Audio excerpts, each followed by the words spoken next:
పరిశుద్ధులను మన ప్రభు అయిన యేసుక్రీస్తు నామములో మీ అందరికీ హృదయపూర్వక వందనాలు తెలియపరుస్తూ ఉన్నాను. దేవుడు నిన్ను శాశ్వత శోభాతిశయముగాను బహుతరములకు సంతోషముగాను నిన్ను దేవుడు ఆశీర్వదిస్తాను అని ప్రభు చెప్తున్నాడు. బహుతరములకు నిన్ను సంతోషగానముగాను శాశ్వత శోభాతిశయముగాను నిన్ను ఆశీర్వదిస్తాను అని జీవం కలిగిన దేవుడు తన వాక్యం ద్వారా మనతో మాట్లాడుతూ ఉన్నారు.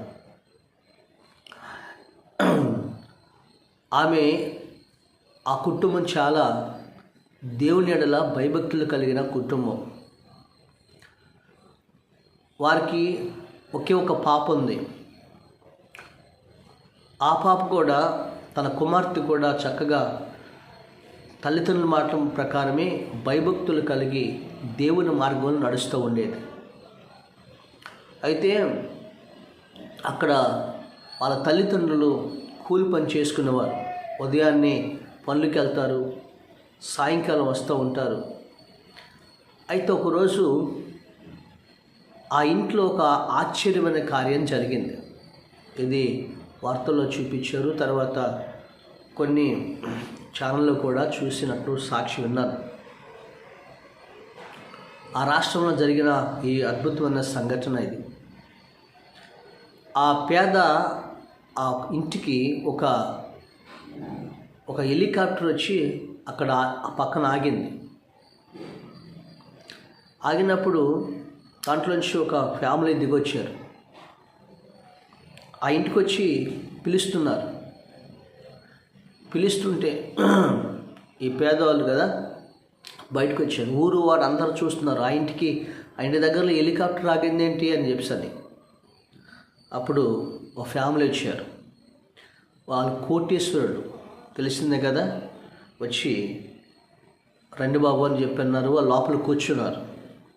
కూర్చున్న తర్వాత వాళ్ళ వచ్చినటువంటి ఆ ఫ్యామిలీస్లో ఒక ఆమె, ఒక కుటుంబం కదా, వచ్చి అమ్మ అసలు మేము ఎందుకు వచ్చాం ఒక విషయం మీతో చెప్తాం అన్నారు. ఆ తల్లి చెప్పండి అమ్మ అంటే, ఏం లేదు, మీతో మేము సంబంధం కలుపుకుంటాకు వచ్చి ఉన్నారు. సంబంధం అంటే ఏంటమ్మంటే, మీకు కుమార్తె ఉంది కదా, ఆ కుమార్తెని నా కుమారుడికి మరి ఇచ్చి మీరు ఇస్తే మరి చక్కగా మేము నీ కుమార్తెనిచ్చి మేము పెళ్లి చేసుకుందాం అనుకుంటున్నాం, నా కుమారుడికి నా కోడలుగా చేసుకుందాం అనుకుంటున్నాం అని ఆ తల్లి అడిగింది. ఆ పేదలు ఆశ్చర్యపోయారు.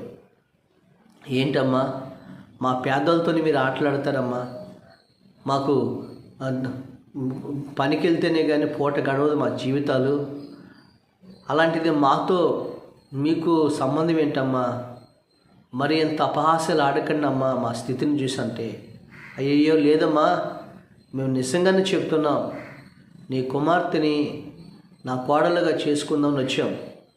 నాకు ఆస్తులు అవసరంలా, నాకు మీ కట్నాలు అడగం, నాకే బోళ్ళు కోట్లు ఆస్తుంది, కానీ నీ కుమార్తెని మేము చేసుకోవాలని మేము వచ్చామని చెప్పాను అని అన్నారు.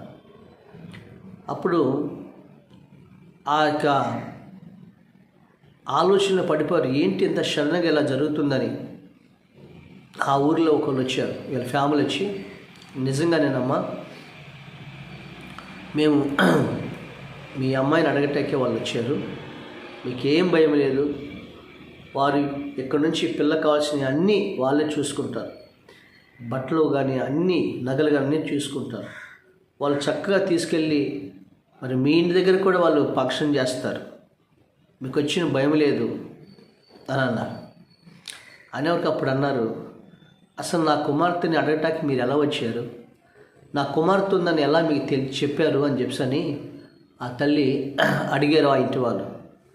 అప్పుడు ఒక మాట చెప్పింది. ఆ ఎదురుగున్న అపార్ట్మెంటు మా యొక్క బంధువులది. నేను ఒక 4 రోజుల క్రితం ఆ ఇంటికి వచ్చాను. మా యొక్క ఆడపడుచు వాళ్ళు ఇల్లు అది. అయితే నేను బయట తిరుగుతున్నప్పుడు బాల్కనీలోకి వచ్చి చూసి కొంచెం నేను బ్రష్ చేస్తున్నప్పుడు లేదా బట్టలు ఆరబెడుతున్న సమయంలో నేను మీ ఇంటికి అబ్జర్వేషన్ చేస్తూ ఉండేవాడిని. మీది చిన్న రేకులు ఇల్లు కదా. అబ్జర్వేషన్ చేస్తూ ఉన్న సమయంలో మీరు ఉదయాన్నే పనికి వెళ్ళినప్పుడు మీ పాప చక్కగా పనులు తను చేసుకుంటుంది, చేసుకుని దేవుణ్ణి ప్రార్థన చేస్తుంది. మీరు వెళ్ళినక్కడ చాలాసేపు ప్రార్థన చేస్తుంది.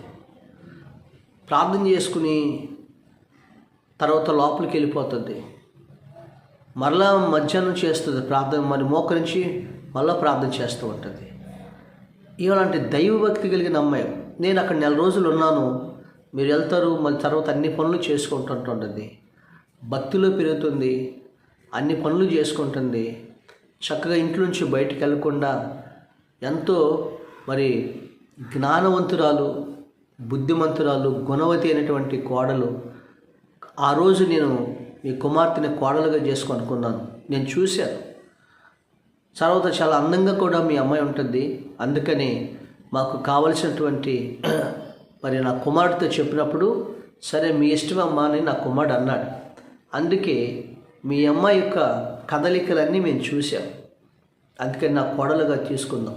ఇలాంటి లక్షణం కలిగిన అమ్మాయి, దైవభక్తి కలిగిన అమ్మాయి మా ఇంటి కోడలుగా అయితే మాకెంతో సంతోషమని ఇప్పుడు వాళ్ళందరితో చెప్పినప్పుడు ఆ తల్లిదండ్రులు కూడా ఎంతో కన్నీటితో మరి ఆ పాపని, తన కుమార్తెని ఆ ఇంటికి ఇచ్చి వివాహం ఘనంగా జరిగించారు. దేవుని స్తోత్రం కలిగినగా. అప్పుడు దేవుడు ఆ బిడ్డ యొక్క ప్రార్థన భక్తిని చూసి పేద స్త్రీనే కానీ దేవుడు ఒక ఉన్నతమైనటువంటి ఇంటికి కోడలుగా దేవుడు పంపించాడు. దేవుడు రహస్యమందున్న దేవుడు, మన ప్రార్థన చూసే దేవుడు, మన ప్రార్థనను ఆయన ఆలకించే దేవుడు. ఆయన ఆలకించి మన పట్ల ఒక గొప్ప ప్రణాళిక అనే దేవుడు కలిగి ఉంటాడు. కాబట్టి దేవుడు మన జీవితాల్లో ఆ పాపని ఇప్పుడు అనేకులకు ఆ సాక్షిగా అనేకులకు దీవెనకరంగా దేవుడు మార్చాడు. ఈరోజు నీ జీవితంలో కూడా దేవుడు ఒక వాక్యం సెలవిస్తుంది. మరి ఆ పేదరికంలో పుట్టింది, కానీ దేవుడు ఆమెని గొప్ప స్థానంలో పెట్టాడు. ఆమె భక్తి, ఆమె గుణలక్షణమే, ఆమె సత్ప్రవర్తనే ఈ రోజున ఆ యొక్క అంతటి స్థితిమంతురాలుగా మార్చబడటానికి కారణమైంది. ఎవరిని బిడ్డలు కావచ్చు, ఈ రోజున దేవుని భక్తి చేసే ప్రతి ఒక్కరు కావచ్చు, దేవుడు మన ప్రార్థనను ఆయన ఆలకిస్తాడు. దేవుడు తగిన సమయమందు దేవుడు నిన్ను హెచ్చిస్తాడు. ఈ విషయాన్ని మీరు జ్ఞాపకం చేసుకోవాలని దేవుడు మనవి చేస్తూ ఉన్నాడు. హల్లెలూయా. బైబిల్ గ్రంథంలో ఒక మాట మనం చదివిస్తూ ఉన్నాం.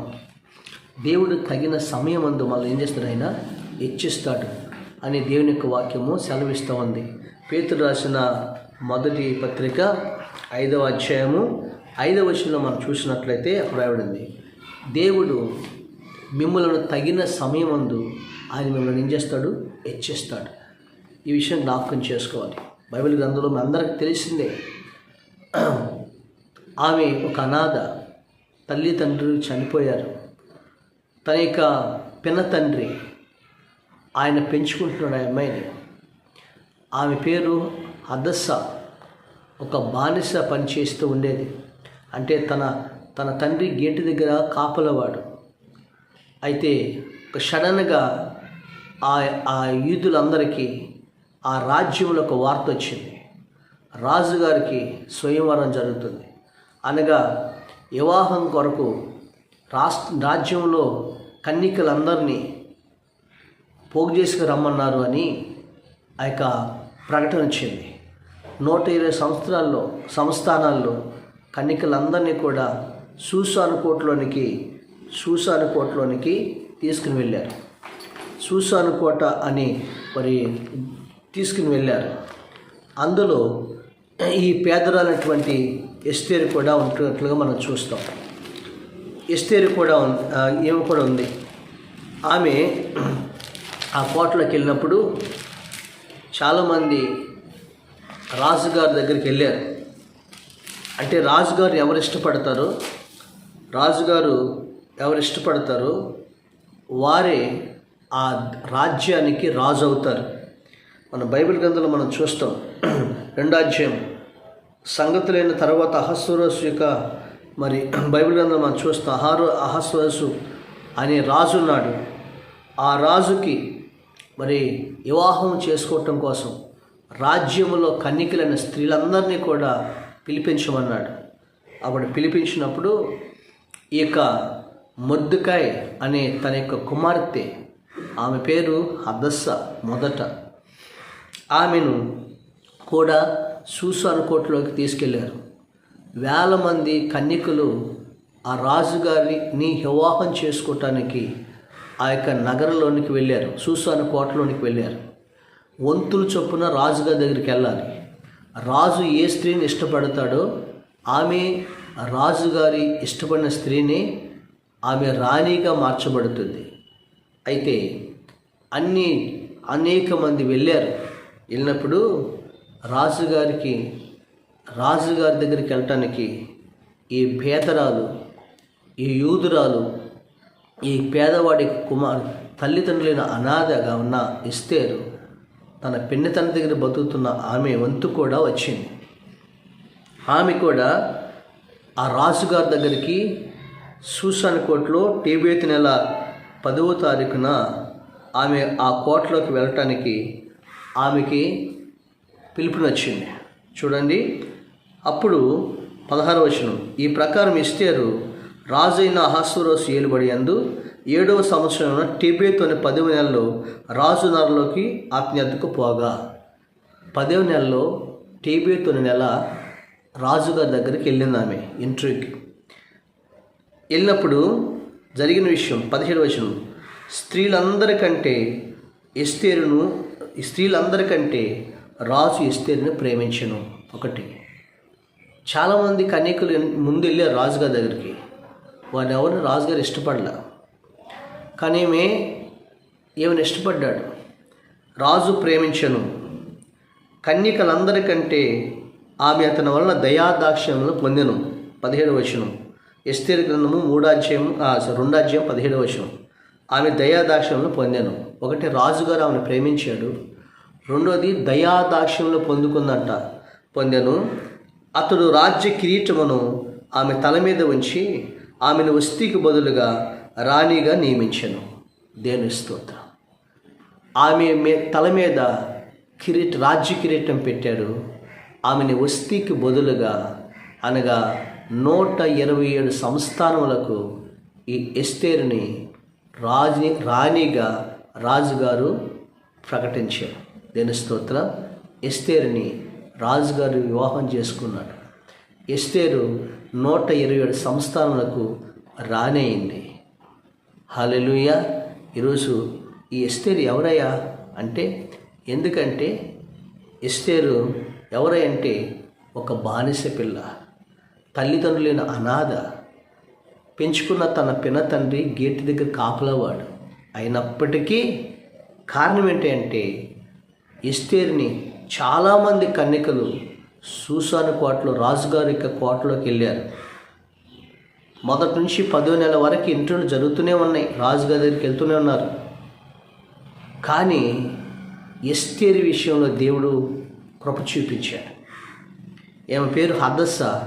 అయితే షూషాను కోటకు వచ్చిన తర్వాత ఎస్తేరు అని రాజుగారు పెట్టారు. అయితే ఎస్తేరు ఆమె జీవితం, హదస్సా అంటే ముళ్ళకంపగా ఉన్న తన జీవితాన్ని దేవుడు ఎస్తేరుగా మార్చాడు. అంటే ఆమెని ముళ్ళకంపగా ఉన్న జీవితాన్ని మహారాణిగా దేవుడు మార్చాడు. కారణం ఏంటంటే 2 కారణాలు. ఒకటి, ఆమె హేగే నిర్ణయించిన అలంకరణ తప్ప మరి ఏమీ ఆమె కోరలేదు. అంటే దేవుడు ఏది చేయమన్నాడో, దేవుడు ఎలా జీవించమన్నాడో, దేవుడు ఏ విధంగా నడవమన్నాడో, దేవుడు ఏ విధంగా బ్రతకమన్నాడో అలాగే జీవించింది. ఎవరండి? ఎస్తేరు. దేవుని స్తోత్రం. 2, ఎస్తేరు మంచి ప్రార్థనాపరురాలు. ఆమె కష్టం వచ్చినా, ఏ పరిస్థితి వచ్చినా దేవుడి సన్నిధిలో ఆమె ప్రార్థించే మహాప్రార్థనాపరురాలు, ఉపవాసం ఉండి ప్రార్థనాపరురాలు. 3, కృతజ్ఞత కలిగిన స్త్రీ. తనకు సమస్య వచ్చినప్పుడు తన పెద్ద తండ్రి వచ్చి ఇలా మన కష్టం వచ్చిందామంటే దేవుడు నన్ను ముందుగా ఈ స్థానంలో ఎందుకు పెట్టాడు, రాణిగా నన్ను ఎందుకు పెట్టాడు, ఈ పరిస్థితి నుంచి నా ప్రజలను విడిపించడానికే అని తన ప్రజలకి మరణశిక్ష హామనని వాడు విధిస్తే నేను చచ్చిపోతాను, ఎందుకంటే నేను ఒక బానిసని, ఒక అనాథిగా ఉన్న నన్ను రాణిగా చేశారు. కానీ నా జనులందరూ కూడా మరణశిక్ష విధించారు, నేను రాజుగారి దగ్గరికి వెళ్ళి చెప్పి విడిపిస్తానని ఆమె కృతజ్ఞత కలిగి రాజుగారి దగ్గరికి వెళ్ళి సంగతి అంతా కూడా చెప్పింది. హల్లెలూయా. అప్పుడు ఆ ప్రజలందరినీ కూడా దేవుడు విడిపించాడు. ఒకటి, ఎస్తేరు సత్ప్రవర్తన కలిగింది, దేవుడు చెప్పినట్టుగా జీవించేది. ఎస్తేరు ప్రార్థనా పరురాలు. ఎస్తేరు కృతజ్ఞత కలిగిన స్త్రీ. అందుకని దేవుడి దయ బిడ్డ మీద ఉంది. రాజు ఎస్తేరుని ప్రేమించాడు. 127 సంస్థానములకు ఆమెను రాణిగా మార్చాడు. కారణం ఏంటి తెలుసా? దేవుడు ఆమె పట్ల దయ చూపించాడు. అందుకనే బైబిల్ గ్రంథంలో ఒక మాట ఉంటుంది కదా, యెషయా గ్రంథము 60వ అధ్యాయం మనం చూసినట్లయితే, నిన్ను శాశ్వత శోభాశిషేముగాను బహుతరములకు దీవెనగాను నేను నిన్ను ఆశీర్వదిస్తానని ప్రభు చెప్పాడు. చూడండి, 60వ అధ్యాయం యెషయా గ్రంథము 15వ వచనం మనం చూసినట్లయితే, నీవు విసర్జించడం బట్టి ద్వేషింపబట్టను బట్టి ఎవడు నీ మార్గంలో దాటిపోలేదు, నిన్ను శాశ్వత శోభాతిశయముగాను బహుతరములకు సంతోష కారణముగాను చేసేదను. హల్లెలూయా. ఎస్తేరుని బహుతరములకు ఆమెని శాశ్వత శోభాతిశయముగా ఆమెను ఆశీర్వదించాడు. దేవుని స్తోత్రం. ఈరోజు ప్రియమైన దేవుని బిడ్డలారా, దేవుడు నిన్ను ఆశీర్వదిస్తాడు. తగిన సమయమందు నిన్ను ఇచ్చేస్తాడు. బహుతరములకు దీవెనకరంగా ఉంచుతాడు. అయితే మనం ఏం చేయాలో తెలుసా? ఎస్తేరు ఏ విధంగా దేవుడి దయ పొందుకుందో, ఎస్తేరు ఏ విధంగా రాజుతో ప్రేమించబడిందో, ఎస్తేరు ఏ విధంగా కృతజ్ఞత కలిగిందో, నీ పట్ల నా పట్ల దేవుడు చేసిన మేలుని బట్టి ఆ దేవుడి కొరకు కృతజ్ఞత కలిగి ప్రార్థన చేస్తూ ప్రభు కొరకు బ్రతుకు. నీ జీవితంలో సమయం వచ్చినప్పుడు నేను అన్ని విషయాల్లో నేను దేవుడు హెచ్చిస్తాడు. ఆ కృప దేవుడు నీకు దయచేయను గాక. ఆమేన్. పరిశుద్ధుడైన మా తండ్రి, ఈరోజు నీ వాక్యం ద్వారా బిడ్డలమైన మా అందరితో మీరు మాట్లాడినందుకు ప్రభా మీకు కృతజ్ఞతాస్తుతులు స్తోత్రాలు చెల్లిస్తున్నాను. అయ్యా, ఇదిగో తను ఏ విధంగా ఇస్తే హెచ్చించావో నీ బిడ్డలను కూడా ఆ విధంగా హెచ్చించి దీవించమని యేసు నామమున తండ్రి. ఆమేన్.